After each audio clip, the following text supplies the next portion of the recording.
Hello, everybody. A big welcome from myself to everyone in our framing community and from everybody else at Larson-Juhl. So what I'm going to do, I'm just going to take you off presentation for a moment so that you can see me, and then I'll do a quick introduction to our webinar sessions.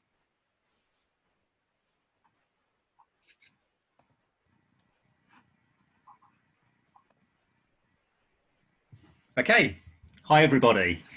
So welcome to our webinar sessions. A big welcome from myself, everybody at Larson-Juhl. I've chatted to lots of you over the last month or so, communicated via email and talking to you about all the things that have been changing since COVID-19, and wanted to do something really to bring all of us together and help us think about how we're going to react to this and get back to business as normal once COVID-19 is over with. So welcome to my office down the bottom of the garden. No shirt and tie and no branding. I can imagine that the kids will be first minutes and asking for some of my time, but I guess that is just life as it is at the moment. And I know we're all kind of getting used to this new normality at the moment with how we're working in terms of business. Many of you not working at the moment and at home, you know, some doing some framing jobs and, you know, trying to keep business moving as much as possible. But we thought that these sessions would be an opportunity for us to share some ideas with you and to, you know, to give you an opportunity to start thinking about life after COVID and getting back to so I'm George. I'm the sales director at Larson-Juhl, and I joined in December last year. It's been really great for me to get to know a different industry. I've met many of you as I've been out on my travels before we've all got been at home, and it's been fascinating to learn the industry. Very creative, artistic industry, and it's been really good for me to get to know, you know, a lot of you have been out and about. And we've been down, stuck in my cabin down the bottom of the garden as we've been connecting digitally. The idea of these sessions really is to bring everybody together. We're going to teach you some different techniques in terms of framing and in terms of digital, and some other ideas that we think you could benefit from. Many of you may not have used Zoom or video technology before we went into lockdown. I'm sure you're getting a bit more familiar with it now, as I certainly am, and, you know, the rest of the team. It's not that difficult to use, and I'll give a couple of tips in a minute just in terms of viewing this webinar. Please share any views. I'll talk about Q&A. You can do that as we go through, but also please share with us on social media. So, you know, talk to your friends, your other framing colleagues about it, and let's try and get, you know, a bit more interest if we can in what we're doing here at Larson-Juhl. Okay, what I'm going to do now is I'm going to share my screen, and then I will share a little bit with you about the webinars and what we've got lined up for you.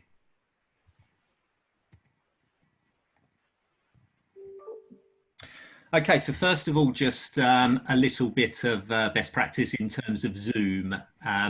You can ask questions, so there's facility at the bottom of the page to click the Q&A, and you'll be able to ask a question, and that will come across to myself and any other panelists that we've got on as well. And we'll do our best to answer as many of them at the end of the session as we can. Any that we can't answer, then we will get answers back to you after the end of the webinars. The chat facility is actually disabled. So who's the bloke talking at the moment? That's Matt George. Okay, we can't hear it. I can hear you. You should all be muted, but let me just double check that everybody is muted. Give me 1 second, because I could hear you and I thought I wasn't going to be able to.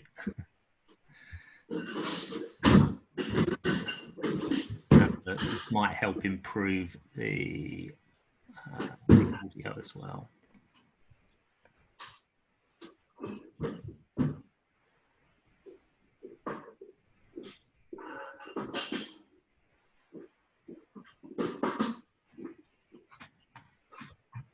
Yes. Okay, you are all muted. Joe, I think, could you mute, please?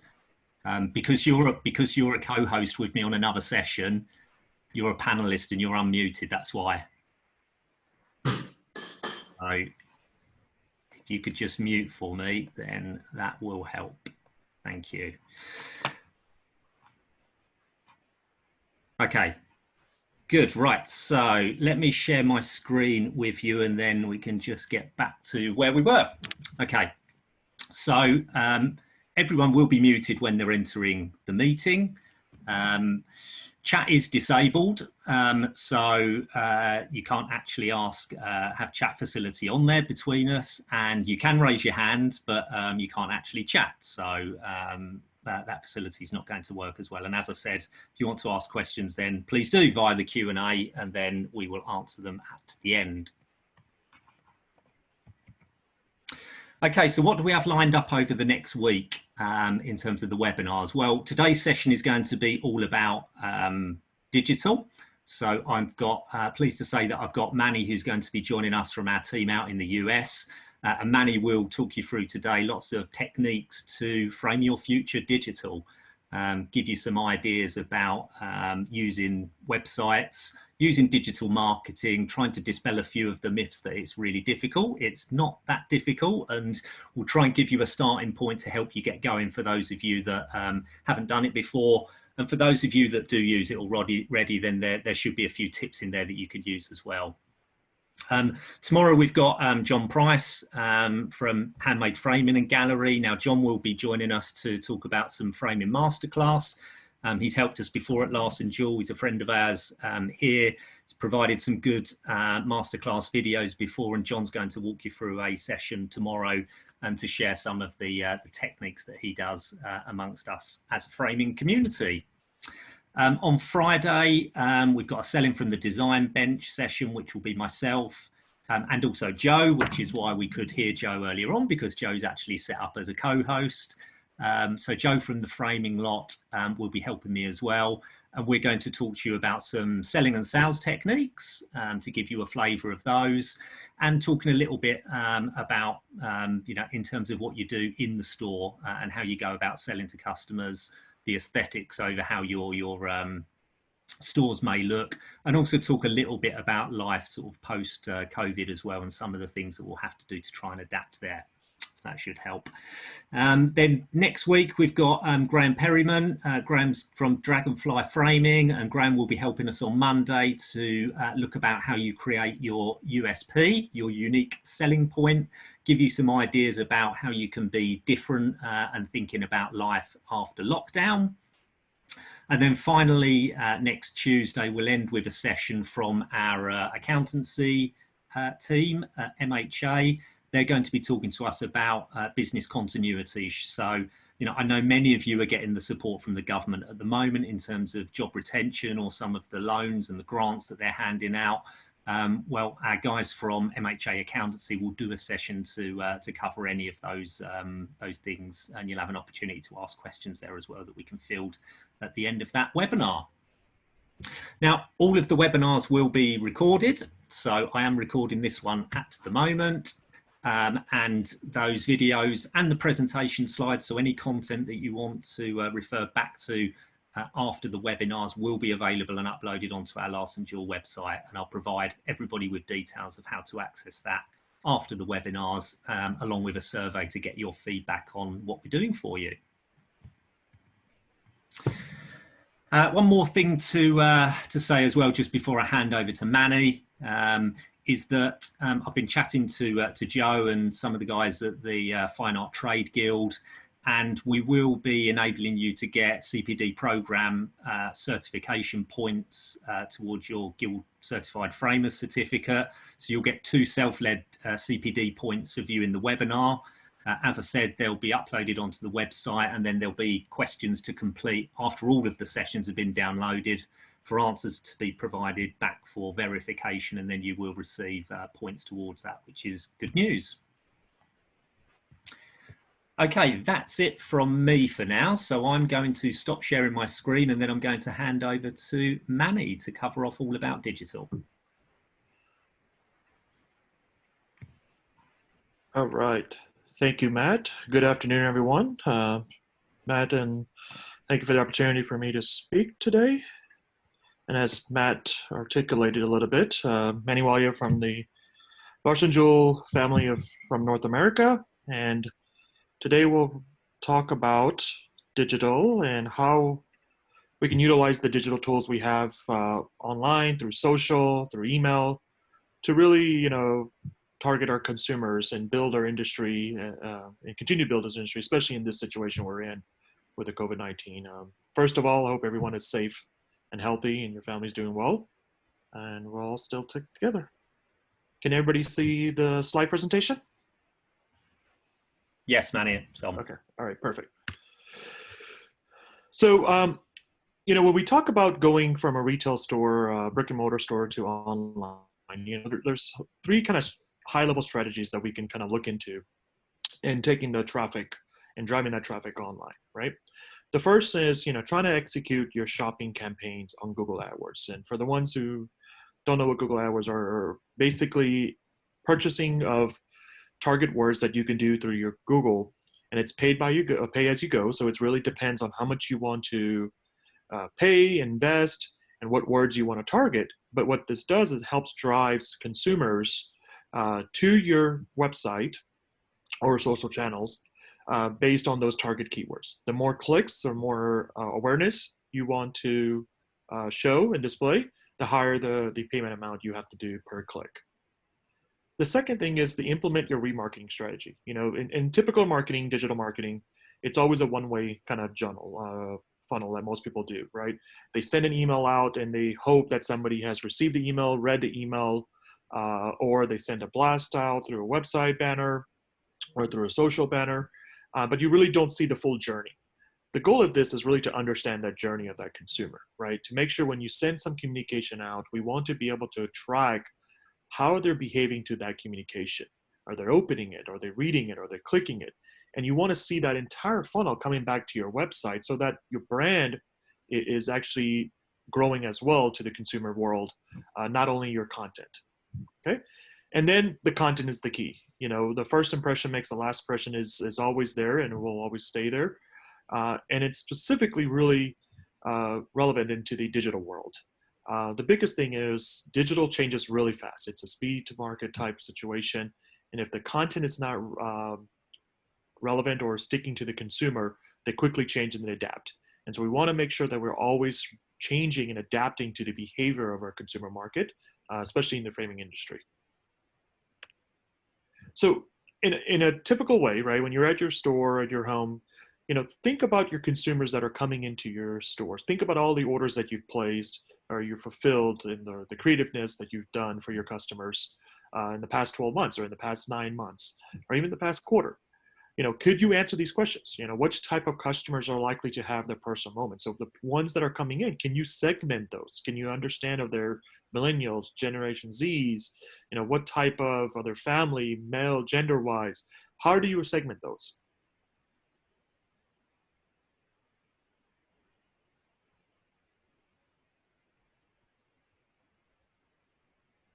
Different SKUs and moldings and map boards to show that next creativity artwork that they're looking for you to build. What's the best social channel for them to connect? And then, you have to set your own goals, right? There is no competition per se between stores to stores in terms of who's doing the most posting, who's doing the best website. Your goals and your achievements is really based on what you can do and how you feel that is a success. When you look at all these, the top 3 questions that I mentioned really will help you if you understand that, even if it's a very beginning stage, but it helps you drive your marketing strategy, your digital marketing strategy, because when you're sending that information out to these customers of yours, it's able to really click in their mind. They're able to grasp and you're able to get that brand awareness. One of the recommendations, if you don't do this today, is if you have an iPad, right, at your store, when the customer comes in and they're purchasing and they're paying, maybe it's an opportunity to give a survey. Ask them to fill the survey out while you're kind of ringing up the customer through the transaction.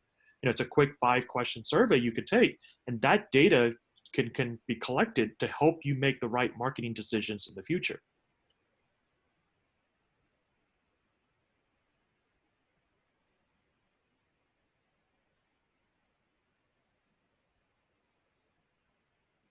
view of their customer. They understand their customer, and that goes with any businesses out there, in any level of business type.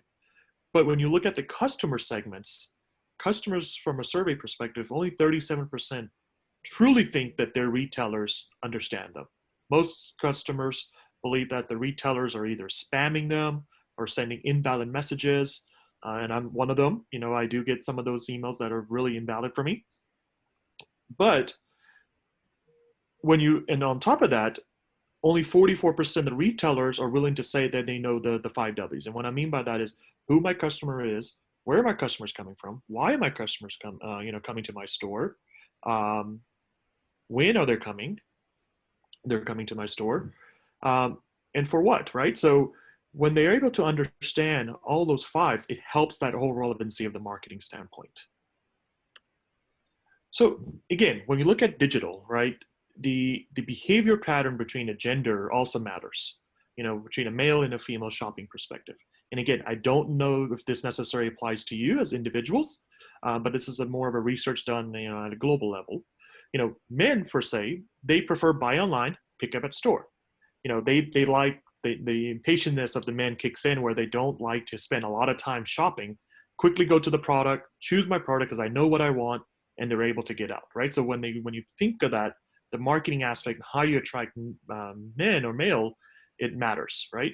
But the female side of it, they love that research capability. They love the aesthetics. They love the imagery on the marketing side, the inspirational side of most. And that's why you tend on the socials, looking down, they're spending more on the social aspect, Instagrams, Pinterest, Facebook. They're spending way more on that to get that inspiration in all different segments. Whereas the male gender usually is very transactional based, right? I'm going there to get information and I just want to get out of the door, right? I know what I want, then I always leave.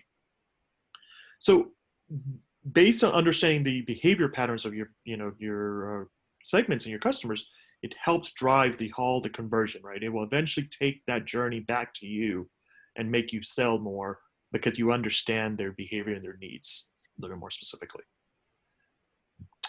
Search engine optimization. A lot of you probably have websites, and a lot of you are just set up a website based on a starter kit, or might not understand how the overall Google search engines really work. But search engine really looks at 3 different core components of your website, and when we use the website, it's also the content relevant into the website, right? The first core component is keywords. When you create any content page on your website, you have to identify keywords. Those keywords have relevancies to the industry you're targeting. So in this case, framing, to the brand, right? So your company name, the city, the location, and additional other attributes that you can talk about. So let's say if you have a blog that you posted on your website specifically about how you're supporting your customers during the COVID crisis, you could put keywords like COVID-19, stay well, stay healthy, work from home, but still delivering. Those type of keywords will help the organic search relevancy come up, because as people are looking for things that are relevant, like what stores are open during the COVID-19, your chance of being resulted is higher because you're matching those keywords, okay?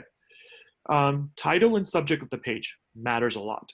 If you take the COVID situation, if you're writing something about the blog about COVID, but then your title of your page is, Framers Matter, that doesn't necessarily match a lot. So you have to make sure that they're relevant with the content you're putting in the title of the page, so that when Google and the search engines are crawling your content, it says that there's relevancy between the title and the content and brings you up higher in the results.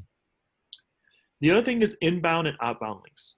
This is one thing we recommend to, if you haven't done so on your website or on your, digital marketing campaigns and stuff, is to reference other sites that might be materialistic to the customer and for informational purposes. So for example, on your website, if you have the Larson-Juhl moldings that you're being displayed, reference it back to the Larson-Juhl UK website, as a reference. What that does is if the Larson-Juhl website is higher in ranking, by indirectly, you guys will get bumped up, because Google sees that as a win-win situation.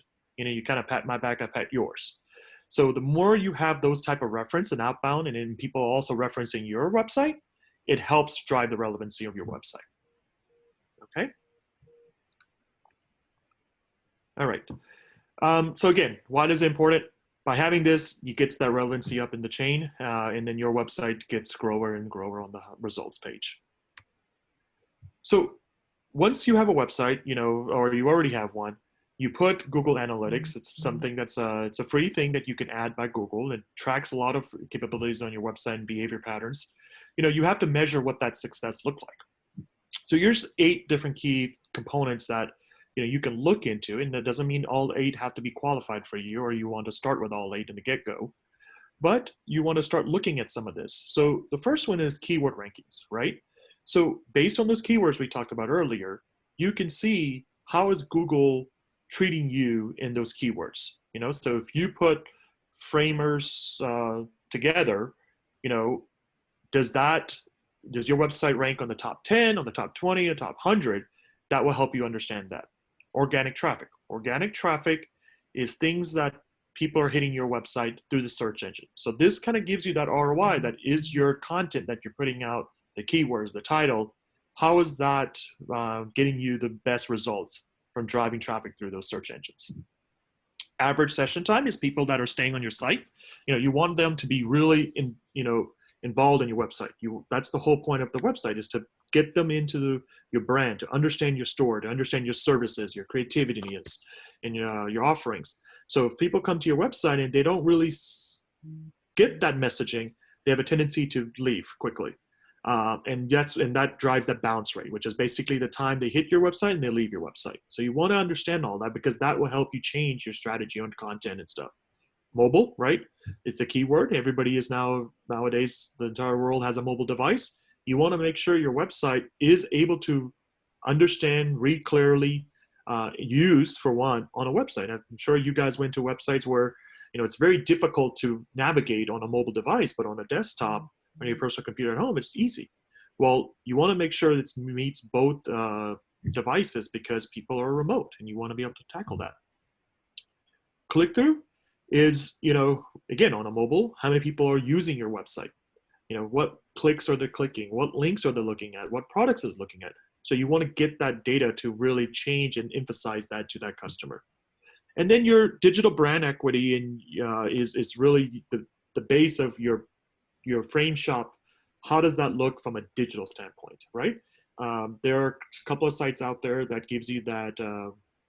Some are small paid, and some are free. That kind of gives you, compared to other companies and relevant to your industry, how do you rank, right? And it kind of gives you that. A site that you can go to is Moz, MOZ.com. It can, I believe there's a small paid version that you can pay, and it gives you, based on your site, based on your industry, based on keywords, etc., where do you rank in terms of your local? So you can look at the London facility, you can look at United Kingdom, you can even look at Europe or even the globe and see where you rank.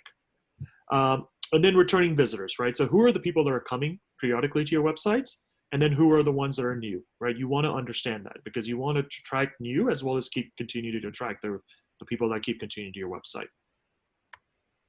So let me show you a little bit of Google Analytics, if some of you have never seen that before, to see where you can grab some of this data that I'm trying to articulate. Give me 1 second. I'll share my screen with the other.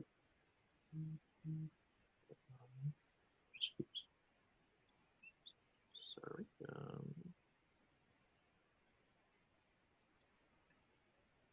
Okay. So I'm just going to show you for Google Analytics, specifically for the Larson-Juhl UK website. Now, when you enter the Google Analytics, you'll see, of course, always the website that you're tracking.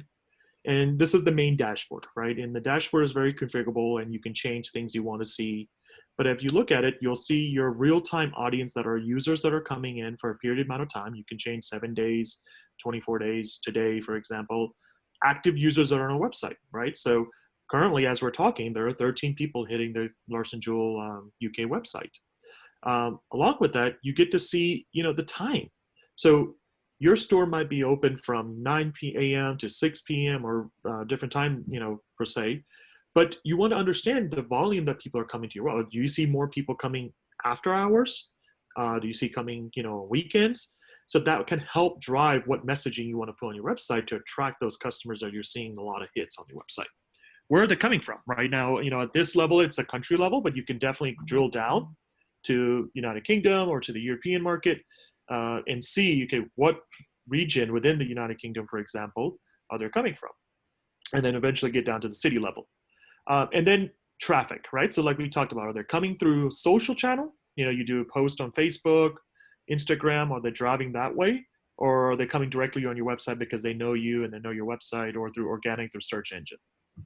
So, and if you do e-commerce on your website, it actually can give you, based on the pages, based on the SKUs, how much revenue that's being generated on your website for that. And on the right-hand side, if you can see, it tells you the utilization per device, how many people are coming from what device. So again, it gives you a benchmark to understand everything about your site and the behaviors of what's happening on your site. Another one that's really interesting, again, if we take a look at those traffic, direct organic referral is what I was talking about, those links. Somebody is pushing it to your website and social. You can see, for this particular period of time, which I did April 22nd to the 28th, this is my users that are coming in. So I had a total of 1,400 users.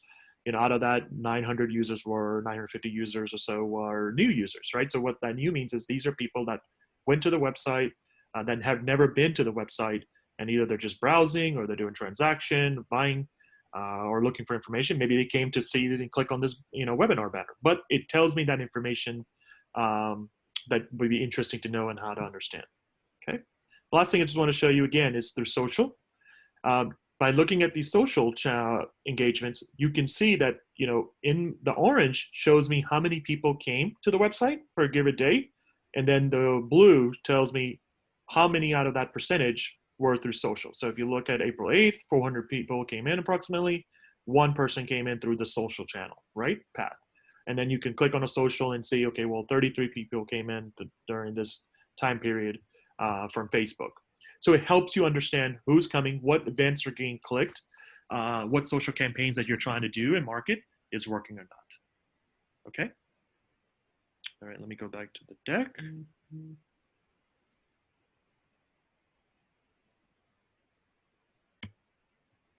All right. So if you haven't done digital marketing yet, or you haven't executed it, or just started, definitely start making that switch, right? Now's the time. Take, the crisis we're in as a global, as a company, as the framers, but this is the way we can tackle this in a very easily manner, right? And lowest cost manner is to go digital, right?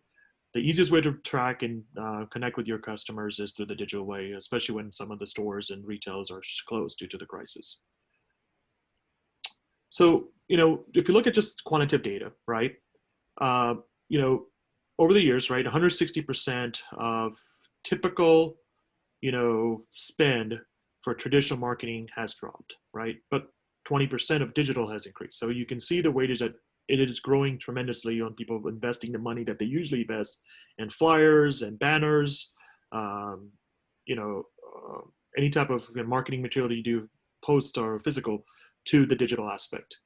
So why, right? So it's cheaper, right? The cost you spend per, a pound to get a customer versus the cost you spend a pound on the digital side, you tend to get more customers. You tend to actually connect with more customers through the digital aspect. The best part is you're open 24/7, 365 days, right? You're able to communicate that through any time of the day from anywhere you're at, whereas the store, you're really relying on the store to be open for them to be able to connect with you. And then you're able to really target it, right? So when you do a flyer, if you do a traditional marketing type, the type of investment you have to spend to really target based on customers and the segmentation and the campaign you're trying to do can differ and can cause incremental cost. But from the digital side, because it's so lowest cost denominator, you can target it without having, a lot of investment. Okay. So how do I do this, right? How do we switch if you haven't started, or you're thinking about, or you are started, right? Make sure you continue to collect as much as possible content in your business. As you're doing nice artwork for your customers, take a picture of it. Take a picture of the start, like what the customer brought in, if it was a particular painting that they wanted framed, to the final solution that you probably provided them. And that, to me, is something that's like a journey, right? How you guys worked with the customer, how you build that final solution. That's a nice posting you can do on your social. That's a nice posting you can do on your website. Because there are customers out there that are very similar. Maybe they're looking to do that, or they haven't even thought about doing the framing, and they can get ideas to do that, right? Create a plan, like I said, right? Create an offensive plan that meets your needs, your expectations, your capacity to be able to execute this digital. There is no loser in this aspect because you do drive what is success to you. And then always the content has to be relevant, right? So when you're doing digital and you're targeting it, it's not about how many posts a day or a post a week you could do. It's about how many posts that's relevant and interesting to your customers is the key. And then SEO we talked about, pay per click. So try to do that, right? So when, once we get out of the situation and economics looks better to some, for us in general, put 100 pounds aside, put a 200 pounds aside and say, okay, hey, let me do those AdWords. Let's see if I get more traffic to my website. Do I convert? Do I get a customer to come in who's never visited my store before? Do that. Again, it's a very low way to start. It's up to how much you want to invest, and you can see a quick return on investment on those. Social media, right? So we as consumers or people in the world have our own personal social media account. Please, if you don't use that to post any information about your business, because it will impact your overall presence and social, and Google will really not qualify as a business. You can use your personal account to create a business social account. So you can create an Instagram or a Facebook business page to really market and target that. So when you do your posting, do it that, because what that allows you to do is add information related to your store about the location, this hours of operation, website, contact information, and so on, where of course on the personal side, you can't. And then email, right? You want to use a good email marketing strategy. There are a lot of products out there in the market that helps you get started. From an email perspective, if you haven't done before, MailChimp being one. And they have different variations of cost strategies because it depends on how many contacts you want to track and how many you want to send. But and they have great templates. So if you don't have the time to set up a nice email look and feel, they have ready-to-made templates to go, and you just pop in the content and send it. And then, execute it. Once you have the plan, please execute it, because this is the way where you can start on one, learning the aspect of the digital marketing perspective, but two, seeing the value out of it. Okay. So let's go into the email marketing, right? If you haven't done emails to your customers, definitely start. And if you are, great, continue to keep doing that. Again, if you go back to the comment I made about the iPad, another question you can put in the iPad if you're not already asking your customers during their transaction checking out is, would you like to sign up for our email, marketing or email, campaigns? Most customers, would say yes, and there's other customers will say no. But it's always good to ask that question because you get that data, right? Now, when we look at from email perspective, right, the email growth of users in the United Kingdom from 2013 to 24 has, projected in millions, right? So by 2024, they're projecting about 4.48 million people in the United Kingdom will have a personal email address that they were willing to use for marketing sake. Most people might have two, or three, work, personal, etc. But for ones that they really qualify as, hey, I'm willing to give this email address to get emails for stores or retailers and stuff, it's trending to go up. Okay. So how do I execute, right? Like I said, ask and gather customer opt-ins, right? Your store website, you can use the free kind of surveys out there online, which is called JotForm or SurveyMonkey. Those are forms that you can just quickly generate questionnaires, and then again, run it on an iPad, run it on your website, or during the checkout in the POS system, if you have one, ask them that. And then if you have a POS system, maybe you can enter it into your POS system assigned to that customer. Try to separate your customers, right? So here's my, customers that are reoccurring customers. They come and always buy. Here's my first-time buyers, and here's my millennials. Here's my Generation Zs. So you're able to kind of segment that. Make sure your email subject line is very enticing, right? For two big reasons. One is you do not want to put something invalid, that it doesn't make sense, and the customer by default will mark it as junk or just not read it. And two, the keywords will help drive the email providers to be able to not mark it automatically as junk or spam. So you want to make sure that's always enticing, right? Click to action. So an email that you send, as much as possible, you want to have links in the email that take the customer back to your website or in some way back to your social channel, Facebook or Instagram, or to your store, right?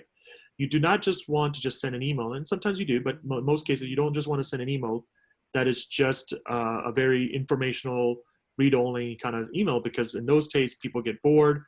They just get tired reading. You want to kind of give snippets where they get intrigued, and then they say click more, and then you take them to the site, so that way you can kind of activate them very quickly. And send the emails to your customer when they're willing to read and adapt. So again, through the Google Analytics, through your email tool that you're using, you're able to see how many people are clicking at what time, when they're reading your email. So when you get that data, you can send it properly in the right time. So like I said, is it best to send them right before the day starts? Is it best to send them after the day? Is it best to send them on the weekends? You can make that judgment call. Of course, don't have to say this, but proofread it. That's a big thing. Make sure the grammatical, the images and everything looks really nice. And, before you send it to your customers, there's a way to test it where you can send it to yourself and make sure you do that. So that way people can read the email on a mobile device. So if they, they've visited their Gmail or the Yahoo, they can see it straight on their mobile device clearly. So once you send out, 8, 9, 10 is really what we want to track, right? How many emails failed to send, which is considered as bounce rates, or deliverable rates. How many emails went to the junk folder? Once the email was received by a customer, who opened the email and who clicked through those emails, right?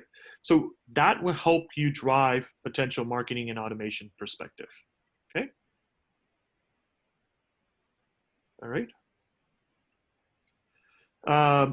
And from a cost perspective, for every £1 that you spend, you get 32 pounds in return on investment on email. Assuming you did the right email campaign, the right email content relevancy and targeting, it is quantified that you could get 32x of whatever you spend because you have a bigger audience to grasp. Let me pause here. I think we have a couple of questions. I think the first question is which social media channel would you recommend as the most effective to raise my portfolio? The top two, I would say, and they're the same company, but I would recommend Facebook and then Instagram. Facebook is just great to show that personal relationship, the activities that are happening in the store or what customers are doing. And Instagram is really, I would use for the inspirational. So we talked about the photography that you're clicking, about the artwork you're presenting, or maybe you're donated something to a school or university or anything. Those where you can use that Instagram standpoint. And those are correlated because they're under the same umbrella of Facebook company. They work very well together. I'll stay away from the LinkedIn because it's more of the business side, unless you're targeting businesses, right? LinkedIn is a good way to go for. And then the Twitter, because the Twitter has limitations, the number of characters and images. And again, Twitter to me is similar to a news feed concept, very quick, very short, and just for FYI purposes. Okay. Hope that answered that question. Manny, can I just jump in as well? Of course. We just had a bit of feedback on Q&A as well, which is relevant and probably worth just expanding on from Steve, who talked a little bit about GDPR in UK and in Europe as well. And I guess it is worth mentioning whilst we're on here that there are GDPR guidelines that you do need to follow in terms of collecting information and data, how you store it, and how you comply to them. So if you want to investigate that, then just have a little Google of it, of the GDPR laws. But it is important that we do stick by those, and that is a good point that was raised there as well. Yep, thank you, Matt. Yeah, very valid. I think there was another question from Mr. Ed Rogers. Can you only send marketing emails to organic lists, not to the whole of your address book? Yes. So if you use the proper one of the tools, you're able to, and through your website, you're able to track who those users are that are coming in through, like, let's assume you have the journey. Social was posted in Facebook. You know the person that's logged in on Facebook already. They click the link, they hit your website. You're able to see that in Google Analytics. And then you can take those users that hit your website to your your email marketing tool, contact address book, and then send it to those. So this is the key thing, is every time you do something related to email, to social, to anything digital, you want a journey. You want to flow out the whole journey map so that you're able to track every step that you're trying to target them. Okay.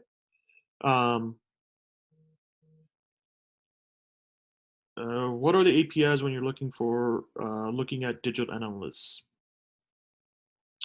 So there are a lot of APIs out there that if you're able to connect and integrate with, for example, if you have your website and you want to show Instagram posting on your website, Instagram provides an API. If you want a website to automatically send emails based on behavior patterns, your email tools that you use, let's say MailChimp, has APIs to connect to them. So there are a bunch of APIs available based on certain companies that provide that to be able to do different transactionals and behavior patterns. I hope I answered that question. Okay, let me go to the next one. Social marketing. So a little bit more about the social side. So, how important is this? I think everybody understands that, social is a very big key market area for people to target. Currently there's 3.84 billion social media users in the world. And out of that, which is about 49% of, maybe conventional would be 50% of the population, right? So, it globally, it has increased by 28%, right? So it is growing, right? And then, when you look at the United Kingdom, 44 million people are penetratable in the social world, right? So which is 11% of the population, I believe. So that's a lot of people that you don't want to miss out with. Now, maybe not all 44 million are applicable in the target that you want to target, but there's a good chunk that you're probably missing out right now. In general, right, most people who are visiting through mobile or desktop, their social channels, about 2 hours a day they spend, maybe more, depending on the age group. So again, it's a very high area where you want to use and target them. Okay, and Facebook being the number one key one, of course. So we want to make sure that we use the tools we have and to hit those customers as much as possible and drive it as a lead generation opportunity, right? So it's not a retention only opportunity, but it's a lead generation opportunity as well. So, we did a survey.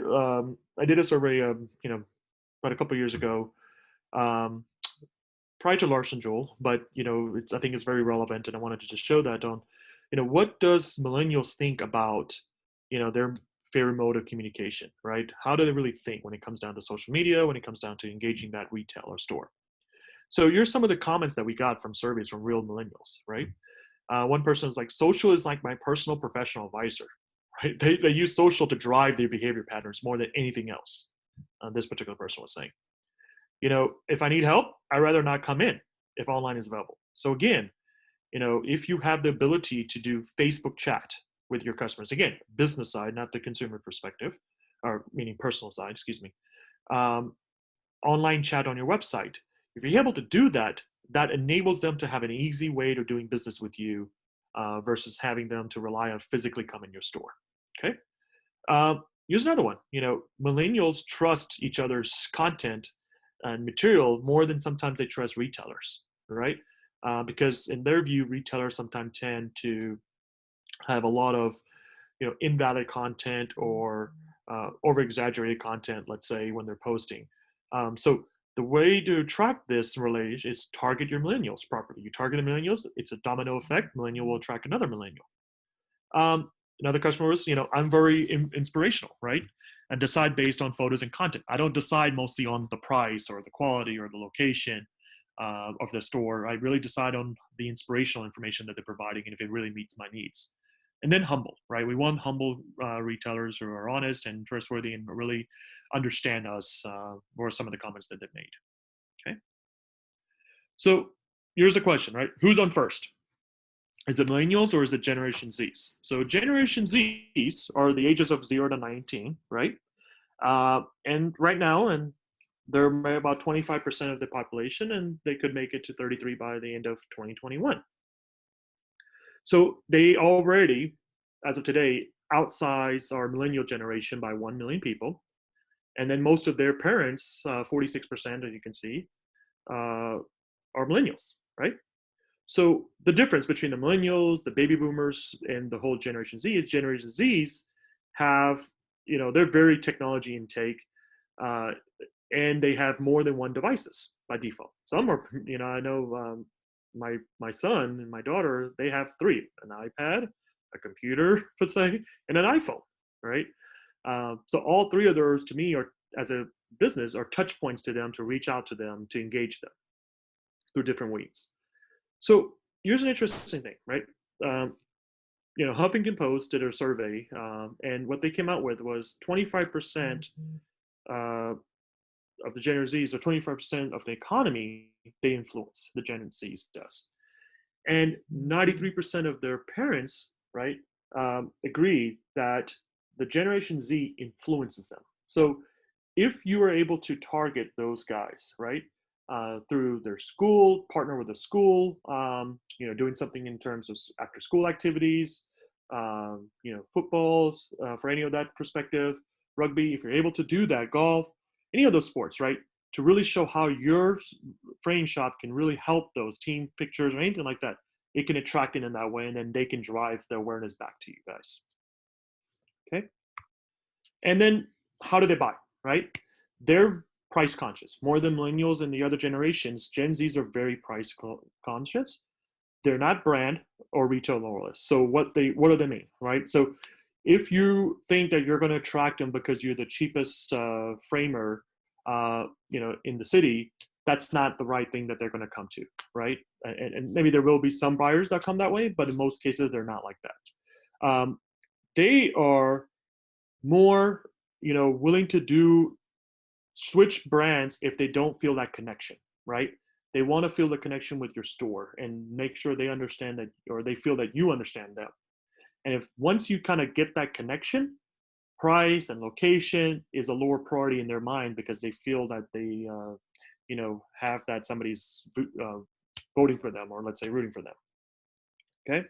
So again, acquire them through education, acquire them for awareness, because the young generation, especially Gen Zs, might not know the creativity that goes behind the services you guys provide, and the value that you guys provide in the industry and the market.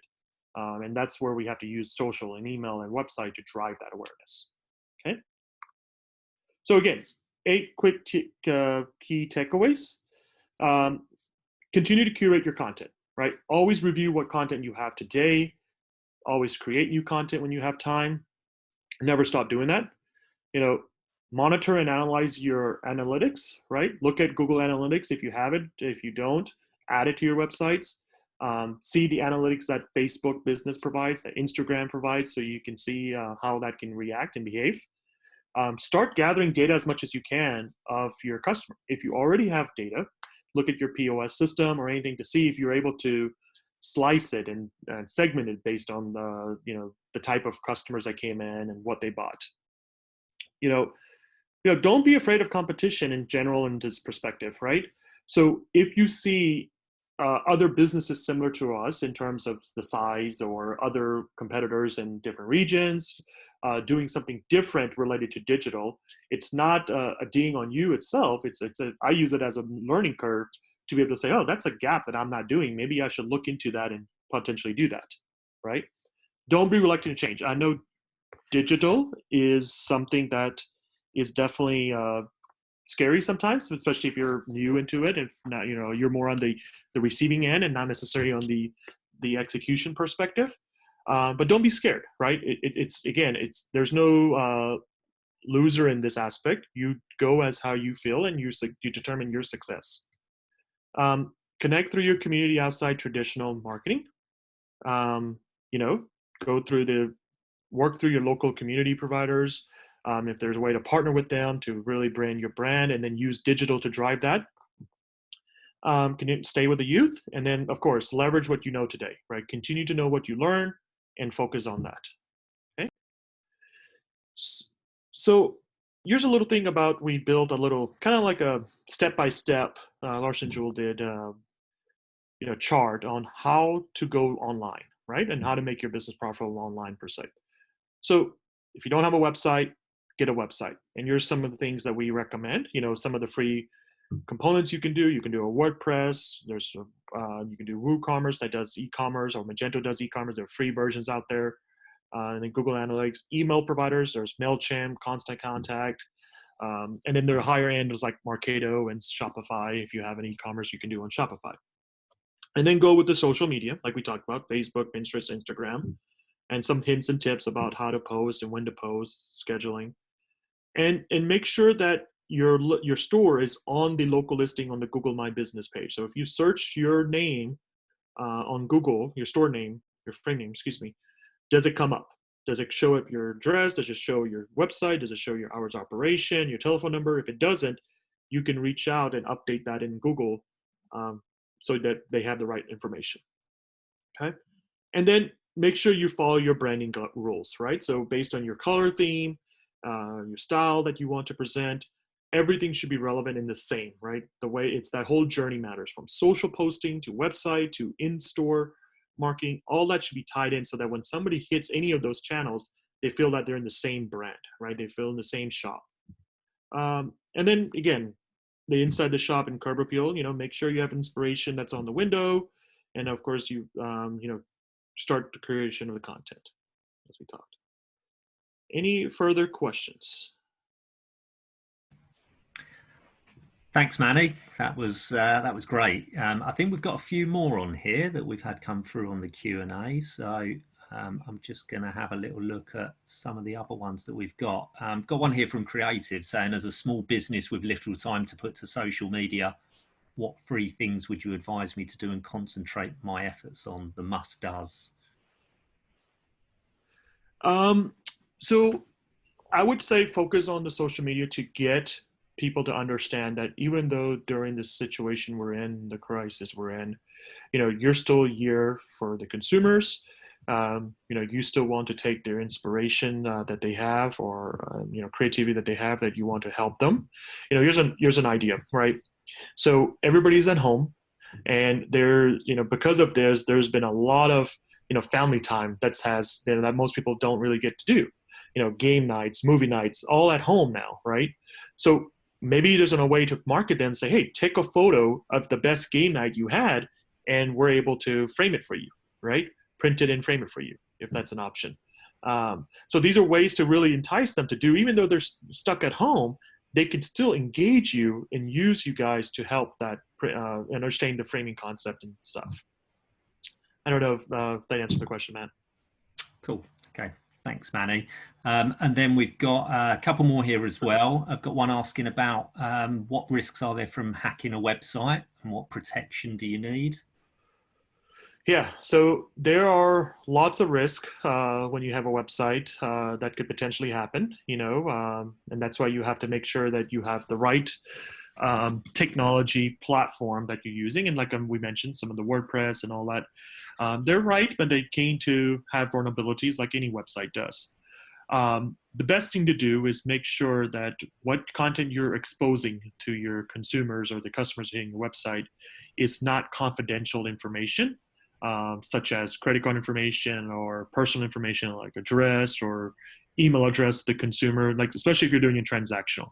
If you're doing more of a marketing website, brand awareness, theme website, the likelihood of you exposing data outside what you're just exposing, which is maybe the content and assets in it, is very low. Some websites do provide another layer, which you can, or if they don't provide it separately, or platforms, or you can buy another where you can go with something called Cloudflare, Cloudflare. I believe it's about less, and I'm doing it in dollars, and I apologize, less than $50, I think, a month per se. And what that does, it adds a layer of security on top of your website. So it checks that if anybody's trying to hack, it will automatically block the traffic. so it doesn't come to your website. And then you will get alerts and notifications where then you can say, oh yeah, this is a false positive, allow them to come in. Cool. Okay. Thanks, Manny. And then we've just got a couple more just before we finish up. Maxwell's asked a couple of questions. One of them is just around, doing social media himself with a busy framing business as well. And how much time do you think he should be devoting to it, sort of as a percentage of his business time? I would say if you're starting, from scratch, or you're still scratching the surface, let's say, I would say at a minimum, you should be spending 1 hour a day of your business, focus business, to social. And not necessarily you're posting, but you're analyzing the posts that you've done previously, you're understanding, you're building your remarketing, your plans on the next post you want to do. I don't think this is something you should visit a weekly basis or a monthly basis. It should be on a daily basis, so that way you're continuing to understand the people that are using and hitting you, and so you always adapt. And then you can build out the execution plan, right? How frequently you should change it, how frequently you should push it. That could be second stage. Cool. That's great. And then final one is just about if you're going to get some outside help to help you with website, with social, then yep. How important is it for them to know your business, the framing business, or is it more about their expertise in social media? That's a great question. Honest opinion is, I think they don't have to be the experts in our industry, but they definitely need to understand our industry. And there's two reasons why, right? You want to make sure that the post that they do is relevant to the framing industry and relevant to your customers, right? It's not, and second is they're able to bring the information that you need from them on the data on the usage of that post that's really makes sense to you, right? So it's good to have an agency that knows social media support and can do that, but it's also even better if somebody uses an agency that has done some business for a framing customer or competitor like yours to help drive that. Because if you don't have the B, it would involve more time from you to do the review, to audit it, to make sure everything is working. And then if you don't have time, then you start seeing there's not a lot of ROI on the first one because you're just thinking they're just posting. So I'm sure, Matt has a few, possibly agencies we can recommend. I have some that we know that might have worked with some of the framing industries before, and that we can kind of put a list together, maybe send them out later, if that makes sense. Yeah, if that's helpful. Good idea. Okay, listen, big thanks from me, Manny. It's been very helpful. Would you mind just unsharing your screen? Of course. Yep, no problem. Thank you, everyone. Cool. Thanks, Manny. Okay, we're nearly at 4 o'clock, so that's the first one of our webinars wrapped up. A big thank you from me and everybody at Larson-Juhl for joining. Another one again tomorrow at the same time. And as I said at the start of the call, we're just trying to give you some ideas here to help you whilst we're going through what we're going through. We will be posting the videos and the presentations if you want to refer back to them up on the website, and we'll provide you details how to access that after the call. So thanks a lot. Have a good day for the rest of the day, and hopefully I will see you all tomorrow. Thank you. Bye-bye. Thank you.